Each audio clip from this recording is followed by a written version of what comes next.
বাংলাদেশ সেনাবাহিনী আজ কুষ্টিয়া জেলার অধীন ইবি থানার শীর্ষ সন্ত্রাসী জাহাঙ্গীর কবির লিপ্টন সহ 4 জনকে গ্রেপ্তার করে। আজ আনুমানিক ভোর 4টায় বাংলাদেশ সেনাবাহিনী কর্তৃক পরিচালিত অভিযানে কুষ্টিয়া জেলার ইবি থানাধীন দুর্বাজারা গ্রাম থেকে শীর্ষ সন্ত্রাসী লিপ্টন ও তার 3 জন ঘনিষ্ঠ সহযোগীকে গ্রেপ্তার করা হয়। অভিযানকালে সর্বমোট 60টি বিদেশি অস্ত্র, যার মধ্যে 6টি বিদেশি পিস্তল এবং 1টি বিদেশি লং ব্যারেল গান সহ 10টি pistol magazine, 33 round 9mm ammunition, 50 round 7.62 millimetre ammunition, 36 round 12 bore ammunition এবং 21 রাউন্ড গুলি কাপড় সহ 10টি দেশীয় ধারালো অস্ত্র, 3টি ক্লিনিং কিট এবং 1টি পিস্তল কভার, এছাড়াও 8টি শিট এবং 6টি বল্লম উদ্ধার করা হয়।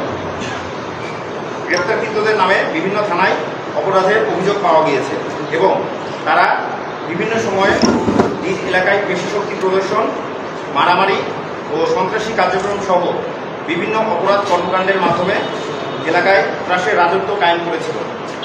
সুনির্দিষ্ট গোয়েন্দা তথ্যের ভিত্তিতে আজ ভোর আনুমানিক 4টার দিকে অভিযানটি পরিচালনা করা হয়। অভিযান দলের দক্ষতায় কোনো প্রকার ক্ষয়ক্ষতি এবং নাশকতা ছাড়াই অপরাধীদের গ্রেপ্তার করতে সমর্থ হয়। এই স্বৈরাচারী সরকারে 17 বছরে আমলে আপনারা জানেন সারা বাংলাদেশে অনেক গুম খুম অপহরণ হয়েছে এবং 8,250 জন লোক এই স্বৈরাচারী সরকার 2009 সাল থেকে 24 সাল পর্যন্ত অপহরণ করছিল। তার ভিতরে আমাদের অনেককে এখনও পাওয়া যায়নি। অনেকে যারা আমরা ভিকটিম আমরা ফেরত আসছি। আমাকে 2010-2016 ইংরেজি তারিখে কল্যাণপুর বাস স্ট্যান্ড থেকে অপহরণ করা হয়। আমি তার 2016 সালে অপহরণের আগের দিন এই কুষ্টিয়া শহরে আমি অবস্থান করছিলাম।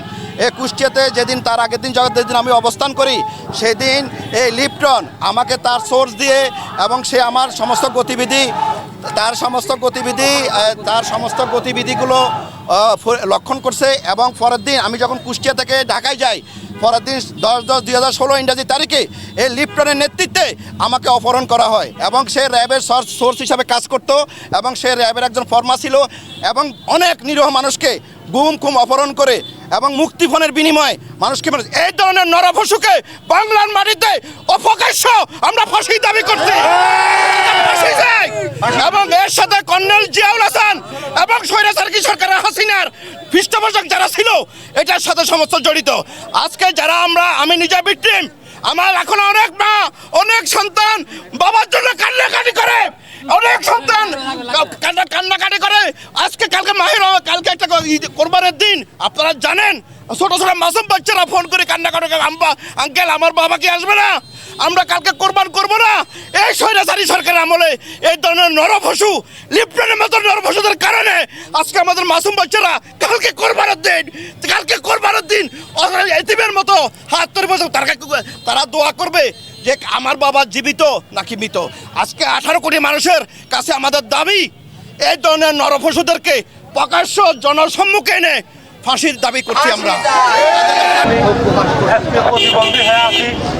এই লিপ্টন আমার নামে অপচয় একটা মিথ্যা মামলা দিয়ে আমার কুষ্টিয়া র্যাব ভারতে নিয়ে আসে। তখন র্যাবের ইলিয়াস খান ছিল থাকাকালে আমাকে যখন বংশীতলা গ্রাম থেকে অ্যারেস্ট করলো, অ্যারেস্ট করার সাথে সাথে এই যে লিপ্টনের সাথে যে ধরা পড়েছে এই সনেট, এই সুজন, এরা র্যাবের কোটি গাইতে একজন পাবলিক কিভাবে এই সরকারি প্রশাসনের কোটি পায়, এই লিপ্টন সেই কোটি ম্যানেজ করে ভুয়া র্যাব বানায়া আমাকে ধরার সাথে সাথে টাইম পাওয়াটা ভাঙি ফেলা দেয়।